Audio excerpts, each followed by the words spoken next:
ஏதாச்சும் தொண்டையில் போய் மாட்டிக்கிச்சு அப்படின்னா அவங்களால பேச முடியாது, அவங்களால இரும்ப முடியாது, இல்லை அவங்களால மூச்சு விட முடியாது. ஸோ நம்ம என்ன பண்ணணும், உடனே அவங்க பின்னாடி போய் நின்று, ஸோ இப்படி ஃபிஸ்ட்டுன்னு சொல்லுவோம், இதை இப்படி கையை வச்சு அவங்களோட நெஞ்சு எலும்புக்கும் அம்பிளிக்கஸ்க்கும் கரெக்டாக கையை இப்படி வச்சு இந்த கையை மேலே வச்சுட்டு 5 டைம்ஸ் உள்ளேயும் மேலேயும் அமுத்தணும். இப்படி இப்படி 5 டைம்ஸ் அமுத்தணும் அப்படின்னா என்ன பொருள் தொண்டையில் மாட்டிட்டு இருக்கோ அது உடனே வெளியில வந்துடும்.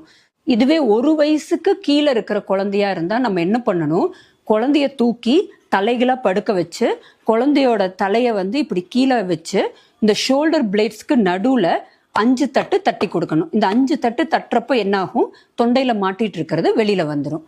இதே கர்ப்பிணி பெண்ணா இருந்தால் நம்ம என்ன பண்ணணும் அப்படின்னா, கரெக்டாக எலும்பு முடிகிற இடத்துல மேலால கீழே குழந்தைய டிஸ்டர்ப் பண்ணாமல் கையை நல்லா இப்படி வச்சு அமுக்கி பிடிச்சி மேலே நல்லா ப்ரெஸ் பண்ணோம்னா அந்த மாட்டிகிட்டு இருக்கிற பொருள் வெளியில் வந்துடும்.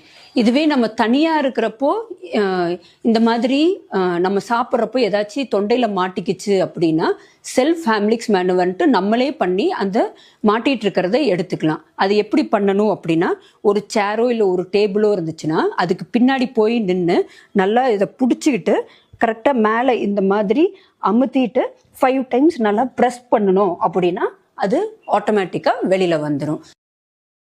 Download ShareChat.